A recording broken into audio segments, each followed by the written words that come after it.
ഞാൻ ഒരു സാധനം കാണിച്ചേ. എന്തായിരിക്കും? ബിഗ് ബോസ് അതാണല്ലോ നമ്മുടെ പണി.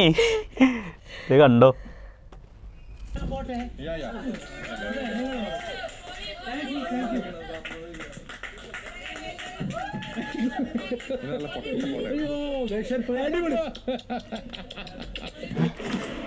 എങ്ങനെയുണ്ട്? രണ്ടാം ദിവസം തിന്നയാളെ കാണ്.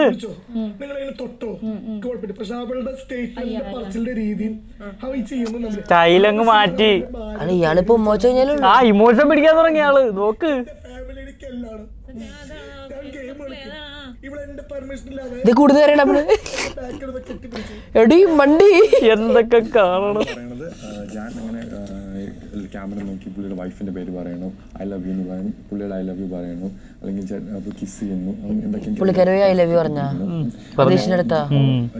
ആളെ മാത്രം ബോധമില്ലേ പറയുന്ന കാര്യം. അത് ആൾക്ക് പറ്റില്ല. ഇനി മുമ്പോട്ട് അത് പറ്റില്ല, ഇന്നത്തോടെ സ്റ്റോപ്പ് ചെയ്യണം. എനിക്ക് വിഷമമുണ്ട്.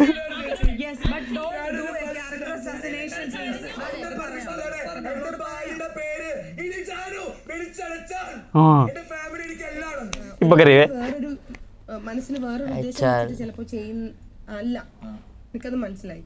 പക്ഷെ ആൾ അതിലൊട്ടും കംഫർട്ട് അല്ല. ഇവളൊന്ന് സ്കോർ ചെയ്യാൻ നോക്കിയിട്ടുണ്ട് അതില്. ഇത് പുറത്തു പോകുമ്പോ ഫാമിലി അത് എങ്ങനെ എടുക്കും, ഇതിന് ആൾക്കാർ വേറെ രീതിയിലേക്ക്, പക്ഷെ ആൾ അതിൽ കംഫർട്ട് അല്ല. ഇപ്പൊ ഞാൻ പറയട്ടെ, ഒരിക്കലും ആളെ പോയി കല്യാണം കഴിച്ച് പ്രണയിച്ച് അല്ല ഞാൻ പറയാം. പക്ഷെ അതെ പുള്ളിയുടെ അടുത്ത് ഒന്ന് ക്ലിയർ ചെയ്യണം.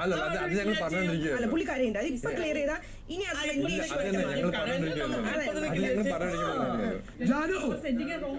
പെണ്ണിനോടാ വന്നേ.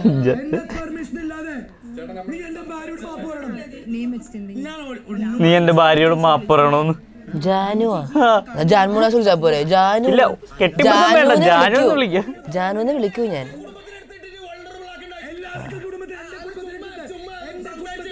ഋഷി ഇപ്പഴൊന്ന് വെള്ളം ഉണ്ടാക്കി തുടങ്ങി കേട്ടോ.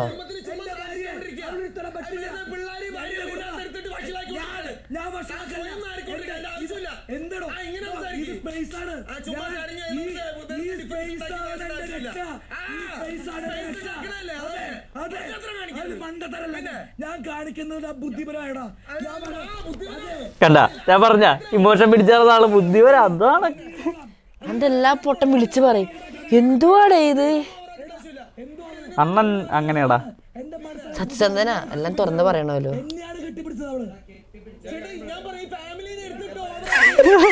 ഇവിടെ എന്താ സംഭവിക്കുന്നത്? എല്ലാരും വിളിച്ചേക്ക്. ഹലോ, ഞാൻ ക്യാപ്റ്റൻ ഒരു കാര്യം പറഞ്ഞേക്കെ. ജാൻമോണി എന്ന വ്യക്തി മാത്രമാണ് തങ്ങളെ കെട്ടിപ്പിടിക്കുന്ന താല്പര്യമില്ലാത്ത ബാക്കിയുള്ളവരും എല്ലാവരും അങ്ങനെയാണോ? ജാൻമണി പറയുന്ന സ്റ്റേറ്റ്മെന്റ് വേറെ സ്റ്റേറ്റ്മെന്റ് ആണ്.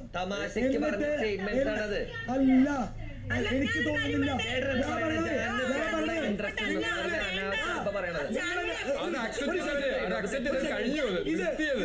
അവള് പറയുന്ന സ്റ്റേറ്റ്മെന്റ് കഴിഞ്ഞതിന് ശേഷം എന്നെങ്ങനെ ജാൻമണി കെട്ടിപ്പിടിച്ചതല്ലേ കുഴപ്പമുള്ളൂ. അവർക്ക് പുറത്ത് ആണുങ്ങളെ കിട്ടായിരിക്കും ഇങ്ങോട്ട് വന്നൊന്നല്ല. ചുള്ളനാണല്ലോ. ഏത് പാട്ടൊക്കെ അറിയാലോ. ഡാൻസറാണ്, പാട്ട് പാടും, പിന്നെ ഗെയിമറും ആണ്. So nice. ഞാനൊരു സഹോദരം ഫ്രണ്ട്സിനെ പോലെ ഞാൻ കാണുന്നു. ഇവൻ അറ്റിസിറ്റിന് എനിക്ക് personally because he is a matured man. ഞാൻ എല്ലാവർക്കും ഗുഡ് മോർണിംഗ് ഒരു ഹാക്ക് ചെയ്തിട്ട് ഞാൻ ഗുഡ് മോർണിംഗ് പറയുന്നത്. അത് ചിലപ്പോൾ ബിഗ് ബോസ് കണ്ടിട്ടുണ്ട്. ഞാൻ ആൾക്ക് എങ്ങനെ ഇരിക്കുന്ന ടൈമിൽ ഞാൻ ഗുഡ് മോർണിംഗ് പറഞ്ഞു. സോ അതൊക്കെ ആൾക്ക് ഇഷ്ടമില്ലെങ്കിൽ എനിക്ക് പറയണം. ജാനു എനിക്ക് തൊട്ടുണ്ട. കാരണം മോർണിംഗ് നമ്മുടെ മനസ്സിൽ നമുക്ക് അങ്ങനെ ചീത്ത വിചാരങ്ങളും എനിക്ക് ഇല്ല. ബിഗ് ബോസ് എന്തെങ്കിലും തെറ്റായി പോയിട്ടുണ്ട്, ഞാൻ റിയലി സോറി. ബിഗ് ബോസ് എനിക്ക് ക്ഷമിക്കണം. രാവിലെ 11:15 അവർ കണ്ടുമുട്ടി. ഇനിയാണ് ഇനി ഫുള്ളി ഇമോഷനാ. ആള് നിക്കണൊക്കെ നോക്ക്. നിക്കണൊക്കെ അസംബ്ലിക്ക് നിൽക്കും പോലെ സംഘകാരം.